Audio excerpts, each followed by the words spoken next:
Hi and welcome. I'm Jeff Allen from the University of Minnesota. Welcome to this program, Consider Rare, Suspecting and Diagnosing CIDP. You'll see some continuing education information here. This is a program that was supported by a grant from Sanofi. You'll see some of my disclosures also included in this slide. Our agenda today is to discuss CIDP. What's the prevalence and the diagnostic features of CIDP? What are the common treatment pathways for CIDP? And then what sort of information have we been learning to improve the way we diagnose and treat CIDP? We'll try to cover all of that over the next 30 minutes or so. CIDP is, of course, a rare disease, but it's one that many of us see in our neuropathy and neurology clinics. It's a disease that has a prevalence of about 5 per 100,000, ranging from 1 to 9, depending on what study you look at. And that prevalence has been looked at all over the globe. But that means that it affects approximately 40,000 people in the United States. We know that any age can be affected by CIDP. Kids can be affected, adults can be affected, but the peak prevalence tends to happen later in life, in the 5th and 6th decade of life. We know that both genders can get affected, but it has a slight predominance of men over women of about 1.7 to 1, favoring men over women. CIDP can be a challenging diagnosis to make. We know that diagnostic delays in CIDP are very common, where if we look at the time from symptom onset to diagnosis, that average range is between 10 and 40 months, depending on what study one looks at. So that's a long time for somebody to manifest symptoms and not yet reach that diagnosis. We know the disability in CIDP can be quite substantial, where if you look at the peak disability in patients during their diagnostic and treatment journey, about half of patients reach the point where they're unable to live an independent existence because of their CIDP. So that can be quite substantial in many patients. And we know that there's several factors that influence prognosis and the disease severity, and those include things like age of onset, the progressive nature of the disease, and how severe the axon loss is in the condition. So why is CIDP such a difficult diagnosis to make? Well, we know there's a number of different factors. Number one, it's rare, and number two, it's heterogeneous. So it can be challenging to diagnose a rare disease, but it's even more difficult to diagnose a rare variant of a rare disease. That makes it really, really tough. We know that integrating all the different components of the disease can be challenging, from the clinical features to the electrophysiology to the supportive diagnostic features. That can be a tough integration process as well. And at the end of the day, there's no single diagnostic test that says for sure you do or you don't have the disease. So that makes it difficult. Then to add on a little more, that we know that there's a lot of mimics, things that can lead us off track that look like CIDP, but maybe it's not. So all of those reasons can make it a tough diagnosis to make. So at this point, I'd like to hear about Christine's story and what she experienced with CIDP. My name is Christy Leeson. I was diagnosed with CIDP in June of 2018. I originally was treated for a pinched nerve and possible diabetes. The pinched nerve was because I had extreme pain in my back. And so they thought that those two things, and the numbness and tingling in my exteriors. And then later on, the diabetes was the same reasoning because of the tingling. Then later on, a friend helped me get into a doctor who was a neurologist that specialized in neurological issues, and told me it was going to be one of 4 things that I had, one of them being Guillain-Barré and MS. But he was pretty sure at the time of diagnosis that it was Guillain-Barré, and then, which is what I was originally diagnosed with. And then a couple months later, I was diagnosed with CIDP. However, it's really important to get that diagnosis early and accurately, in part because this is a treatable disease. We know that of all the treatments that we use, about 80 to 90% of patients respond to one or more of those treatments. But if we think about the prognostic factors that suggest or may lead to a poor prognosis, delayed diagnosis and axon loss are 2 of those things that might mean that you're less likely to have a good response to those treatments. So if we think about early diagnosis and the importance of early diagnosis and knowing this is a treatable disease, if we miss that opportunity to intervene, then our sort of treatment expectations shift, where we're not maybe trying to make patients better, but we're trying to manage disability from axon loss that is no longer reversible. So early accurate diagnosis and intervention is really important. At the same time, we know that misdiagnosis is very common, or if we look at everybody that has that diagnosis of CIDP, most studies would suggest that half or more of those patients that carry that diagnosis of CIDP actually don't have that. We looked at this in an academic setting about 10 years ago. This has been also looked at in different community-based settings, both in the US and in Europe. And all of those studies show similar findings, which is about half the time that diagnosis of CIDP is actually incorrect. And many of those patients that carry that diagnosis actually are on treatment for CIDP. And that has a number of important implications that we'd like to avoid. Treating patients with a disease they don't have obviously exposes patients to treatments that may be harmful or expensive.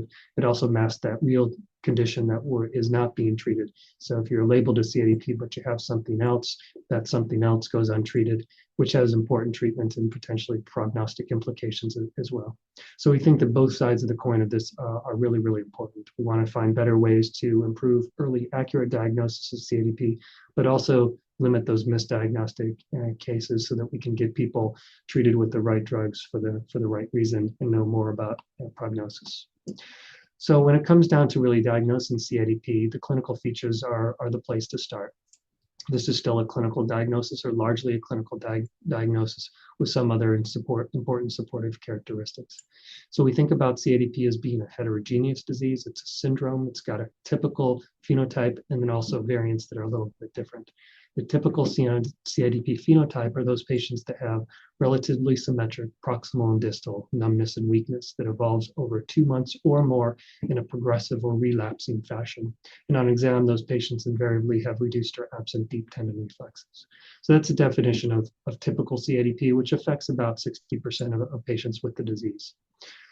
We also know that there are other variants of the disease that have different clinical features, and those named other variants include patients with distal CIDP, multifocal CIDP, sensory CIDP, or motor CIDP. So distal CIDP are patients with numbness and weakness, but just distally, usually below the knees and sometimes in the hands. Multifocal CIDP is asymmetric, often follows named nerve or sometimes plexus distributions. It also goes by the name of MADSAM or Lewis-Sumner syndrome. Sensory CIDP are patients that have proximal and distal numbness, but no weakness, should be relatively symmetric, as is the definition of typical CIDP. And motor CIDP are, of course, those people that have weakness but no numbness. But the pattern should otherwise look like typical CIDP, where it's relatively symmetric, proximal and distal in the upper and lower limbs.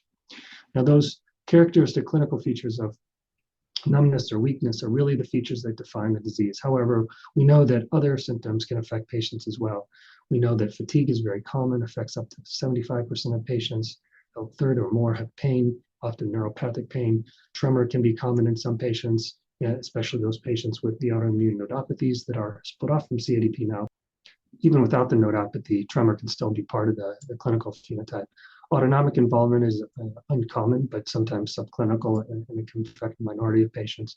Cranial nerve dysfunction, typically the seventh nerve, the facial nerve, can be affected in some patients. And respiratory failure, although common in Guillain-Barré syndrome, is distinctly unusual in CIDP. Now, once the disease occurs, it follows a course that can go a couple of different ways. Most patients develop progressive symptoms where they can tend to worsen over time, sometimes with relapses along the way, or a combination of those two things where patients develop relapses and the overall progression of the disease. Of course, the way we treat the disease may influence some of this progression.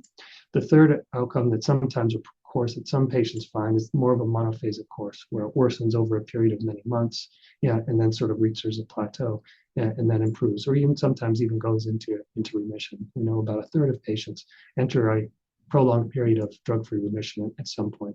But one of these typical courses is common for the disease.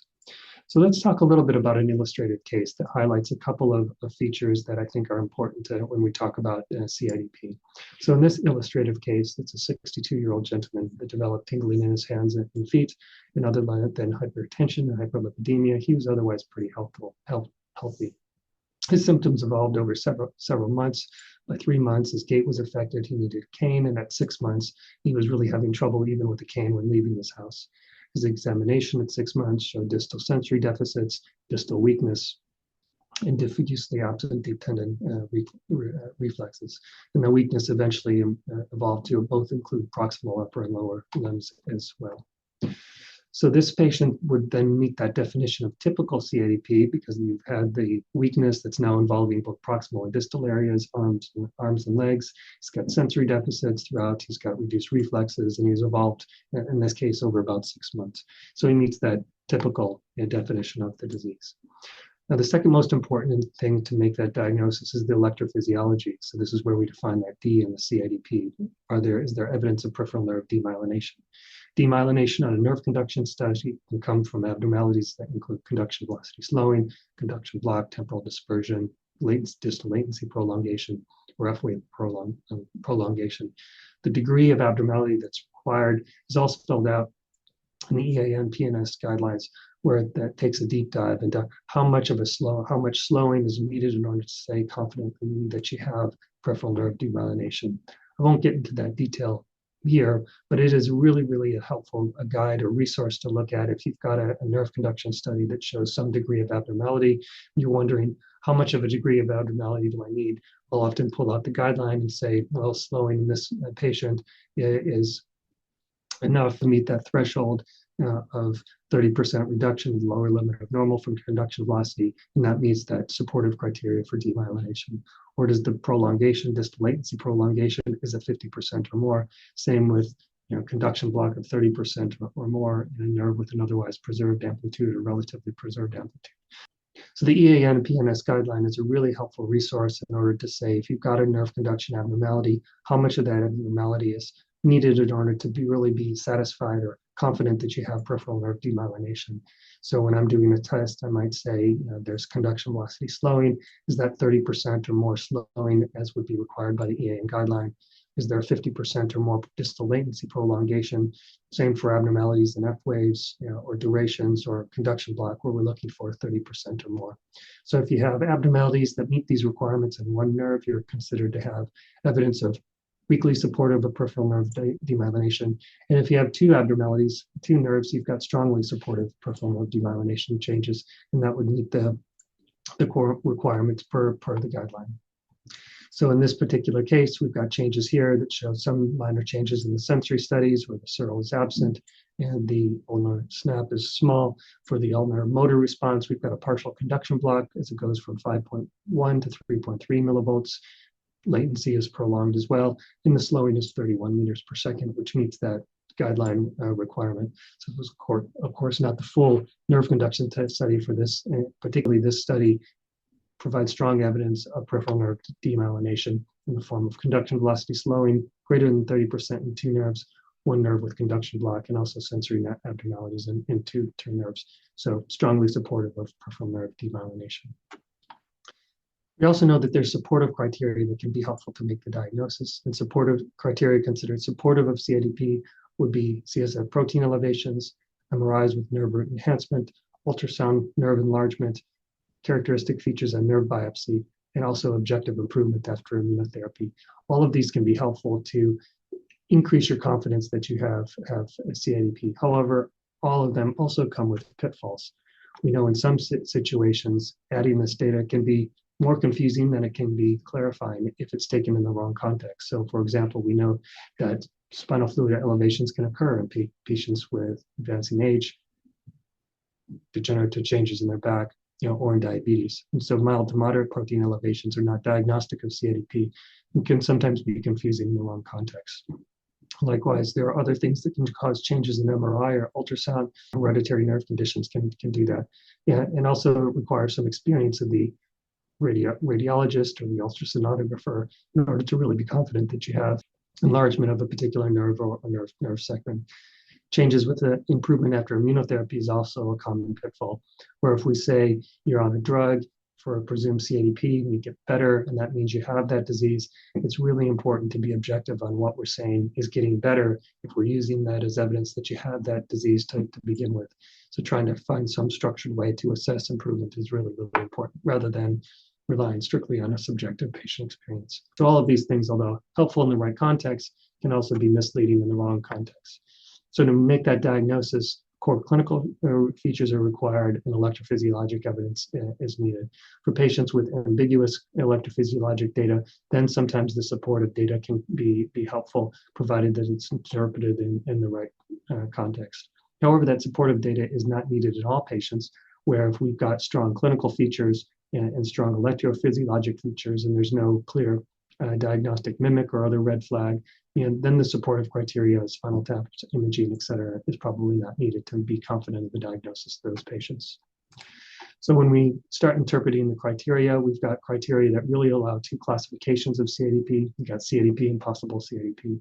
CIDP is the highest level of confidence, where you've got strong clinical criteria, strong electrophysiologic criteria, no red flags. You can be confident you got CIDP in that case. Possible CIDP are those people with strong clinical criteria, but weak electrophysiologic criteria. For those people, we classify them as possible CIDP. Now, if you fall into that possible category and you have two or more supportive criteria, so your CSF protein is way up, or you've got clear enlargement on nerve roots in an MRI, or you've got unequivocal improvement after you start, a common treatment for CIDP, then you can bump your confidence up from possible to CIDP. Again, provided no, red flag is there or other mimic. So this is a common diagnostic dilemma, CIDP. We know that of the diagnostic challenges, and one of the big roadblocks that we always stands in our way is that there's no diagnostic test. There's no CIDP diagnostic biomarker. And so recognizing those mimics is really, really important. Recognizing those red flags is important. And the red flags probably differ based on which phenotype we're talking about. So a differential diagnosis, distal CIDP, is different than a differential diagnosis of motor CIDP or even typical CIDP. So recognizing those phenotypes can be really, really helpful.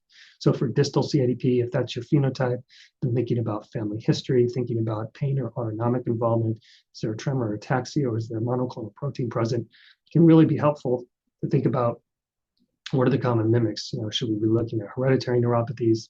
Is autoimmune neuropathy on the table? If there's a lot of tremor, if you've got a lot of pain or autonomics, amyloid is going to come in, TTR amyloid or acquired amyloid. Same for different monoclonal proteins. Are we dealing with an antimagneuropathy or POEMs or amyloid? Depending on what protein you might encounter. So all of these things don't necessarily exclude CIDP, but they would be a red flag that makes you want to dig a little bit deeper. Same for sensory CIDP. There's no clear electrophysiologic evidence of demyelination. Really shifting the attention towards axonal causes of sensory neuropathies is important. There's a family history, going down that hereditary pathway is important. And then if your nerve conductions are normal, maybe we're dealing with something like CIS, or chronic inflammatory sensory polyradiculoneuropathy, which is split off from CIDP in the current guidelines. If you've got a multifocal variant, one of the common mimics is vasculitis. So is there a lot of pain, sensory involvement, or you have some other laboratory that suggests a vasculitic component. Multifocal motor neuropathy enters the differential for multifocal CIDP, depending on the presence or absence of sensory abnormalities, and then maybe some other mimics in the form of Parsons-Turner, and maybe patients that have diabetes or other risk factors. For motor CIDP, looking for bulbar involvement, family history, symmetry is going to be important. If your CK is high, a little CK may be allowable, but if your CK is very high, thinking about the muscle diseases is really something to think about. So back to our illustrative case, you've got somebody that's got high confidence from the clinical standpoint, and you've got good electrophysiologic criteria to be confident of the diagnosis. And we also had two supportive criteria in the form of CSF protein elevation and an MRI that showed nerve root enlargement enhancement. There was no obvious red flags in this patient. The immunofixation showed no gammopathy. And so we've got high confidence that this patient has CIDP. So once we reach this point, then it's time to talk about treatment and managing CIDP. The EAN PNS guidelines that were published in 2021 provide a very nice algorithm in order to understand how we might work through the treatment options for CIDP. And essentially what they say is it's important to start with evidence-based, proven effective therapies. Try those therapies for a reasonable period of time, assess for treatment response. If there is no treatment response, think about reassessing the diagnosis before moving on to a new treatment. If the diagnosis is confirmed, then try another evidence-based treatment. If there is a treatment response, then thinking about how to transition that person to maintenance therapy, trying to find the lowest effective dose of each treatment, and then recognizing that some patients don't need lifelong or long-term treatment. And about 30% of patients we can get them off. And so taking periodic reductions or changes in treatments to assess treatment need and response is important. And then folding in drugs that may be helpful to take the place of first-line therapies in individual situations where that might be important. But talking about our evidence-based therapies, we know that corticosteroids is helpful for CIDP. Yeah, it mimics the actual action of naturally occurring hormones. Yeah, it decreases inflammation and suppresses the immune system in several ways. And they've got a lot of attributes that are desirable for CIDP. They're widely available. They come in oral and IV forms. They're very inexpensive and accessible to many patients. However, the downsides to chronic steroid use are also well known. High blood sugars, high blood pressure, bone loss, stomach damage, restlessness, irritability, trouble sleeping. All of those things, really steer us away from use of chronic high-dose steroids in many of our patients with CIDP. The data that supports their use is actually pretty thin. There was only one small randomized controlled study that compared steroids to no treatment, not placebo. But open label and general experience suggests that about 60% of patients respond to treatments. And there are some good studies comparing oral daily steroids to pulse steroids, showing that both protocols are effective for improvement in CIDP. And so consequently, they have an important place in clinical practice. IVIG and subcutaneous IG immunoglobulins in general are the most widely studied group of treatments for CIDP. We know they work a number of different ways. They either competing with pathogenic antibodies or increasing the catabolism of pathogenic antibodies. They interact with complement and other components of the immune system. So the precise mechanism of why immunoglobulins work in CIDP is not known, but it probably comes from a number of different places. Pros and cons with IVIG and subcutaneous IG are also well known. Efficacy data is really strong. We know that they work very well. Generally, they're well tolerated. They're not immunosuppressive, and they come in either IV or subcutaneous formulations. And they avoid a lot of the side effects, of course, of steroids and plasma exchange. However, the downsides to immunoglobulins are probably the convenience, where they need to be repeated every several weeks in most instances. Headaches and nausea can sometimes affect patients. Thromboembolic risks are there. Just the dependence on other healthcare professionals to get many of these treatments is also undesirable with some patients. For IVIG, the quality of data is really, really high, where there's 5 randomized placebo-controlled trials, over 200 patients. Most of those trials show that IVIG is helpful to improve strength and disability. And consequently, IVIG is approved for treatment of CIDP. An evidence-based approach would be to use 2 grams per kilogram loading divided over several days, and then use 1 gram per kilogram every three weeks for maintenance treatment, although there's other ways to do that as well. Patients that respond to treatment usually do so within the first couple of months, and almost all within 3 to 6 months. If there's no response by 6 months, probably not the right treatment. So, rethinking about what the optimal treatment is for that patient is something to consider. For subcutaneous IG, we've got 2 large trials now with subcutaneous IG, one with conventional subcutaneous IG and one with facilitated subcutaneous IG, facilitated meaning subcutaneous IG combined with hyaluronidase. Both of those studies essentially randomized patients on IVIG to either subcutaneous IG or placebo, and looked at a relapse rate over a period of about 6 months. And both of those studies showed that the relapse rates in patients that were on placebo was much higher than those that were on the subcutaneous IG, both clinically meaningful and statistically significant differences, showing that both were effective for prevention of relapse. So subcutaneous IG may be a good option for your patients that need maintenance therapy with immunoglobulin. Typical doses, conventional subcutaneous IG is 0.2 to 0.4 grams per kilogram weekly. And for facilitated IG, you can get much more volume, much more drug into the subcutaneous at one time. So many patients on facilitated get about 1 gram per kilogram once every 3 or 4 weeks. Now, we've got a number of targeted therapies that are currently either in trials or recently approved. Efgartigimod is an FcRn antagonist that was recently approved by the FDA. Nipocalimab is another drug in clinical trials. And there are several complement inhibitors that are also currently in clinical trials. So thinking about the FcRn antagonist and the mechanism of action of these drugs, we know that FcRns are now, of course, approved by the FDA for treatment of adults with CIDP. FcRn is a receptor that lives in the endothelial cell, and this receptor is really important in order to cycle or sort through different IgG proteins. So immunoglobulin IgG that's taken up by the endothelial cell tries to bind to the FcRn receptor. If it binds to the receptor, then it's returned to circulation. If it's unbound, it gets destroyed. So this receptor determines which IgGs are destroyed and which ones are spared. And if you've got a pathogenic IgG antibody that happens to bind to this receptor, this also will be returned to circulation. So the idea with the FcRn antagonist is that you block these receptors. The drugs have a high affinity for the receptor.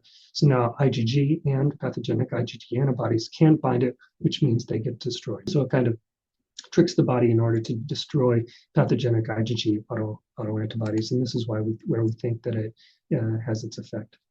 So when we're thinking about treatment selections for CIDP, there's a number of different factors that, of course, we want to take into account. What's the age, what's the disease severity, other comorbidities, lifestyle, what an individual's desire is for IV versus subcutaneous therapeutics. All of these are important to balance for individual patients. And of course, if we don't optimize those, then we might have a treatment that works, but it's not successful because it's not well tolerated, or the adherence to the therapy isn't there for that individual patient. So all of these things are really, really important. So there's a number of unmet needs in CIDP, and some of them revolve around this issue. How can we find therapeutics that work at least as well as what we have, but maybe are more convenient or tolerated by patients? What can we offer patients maybe that don't have good responses to standard therapies of IVIG or immunoglobulins? Can we improve upon this efficacy? And can we start to think about the immunology of CIDP as a way to develop and utilize rational targeted therapies that maybe go specifically after antibodies or go specifically after complement components in order to find things that work well, with maybe less collateral damage. So finding this optimal treatment is really important. It's got to work. The treatment has to be well tolerated, and it also has to be feasible. That burden of getting the treatment ideally is such that it's easy for patients to get, and it's well tolerated, and of course it works. And finding that sweet spot where all three of those things kind of converge, is where hopefully the future is headed for CIDP treatments. So a few final comments about what we've discussed. We know that CIDP is an acquired immune-mediated disease that has key clinical features and also key electrophysiologic abnormalities. We know that the diagnosis can be difficult to make because there's no diagnostic test in order to reach that diagnosis with complete confidence. So there's really a premium on finding that early and accurate diagnosis so we can start treatment before the development of a lot of disability, but also we want to avoid misdiagnosis so we don't expose patients to treatments that they probably don't need. We know guidelines can be helpful to sort through all of that diagnostic information. We know guidelines can be helpful also to help us understand which treatments make sense for the disease, starting with things that are proven effective and work, things like IVIG, subcutaneous IG corticosteroids. And now we know that FcRn antagonists are beneficial for prevention of relapse and improvement of symptoms with CIDP, and now have an FDA label. Which of those treatments we should use for an individual patient is a shared decision-making decision where we have to weigh what we know works, what the evidence, that patient's individual preferences, and also side effect profiles in order to find that treatment that works best for that individual patient. But it's nice to be in a place where we have options. Thank you so much for your attention.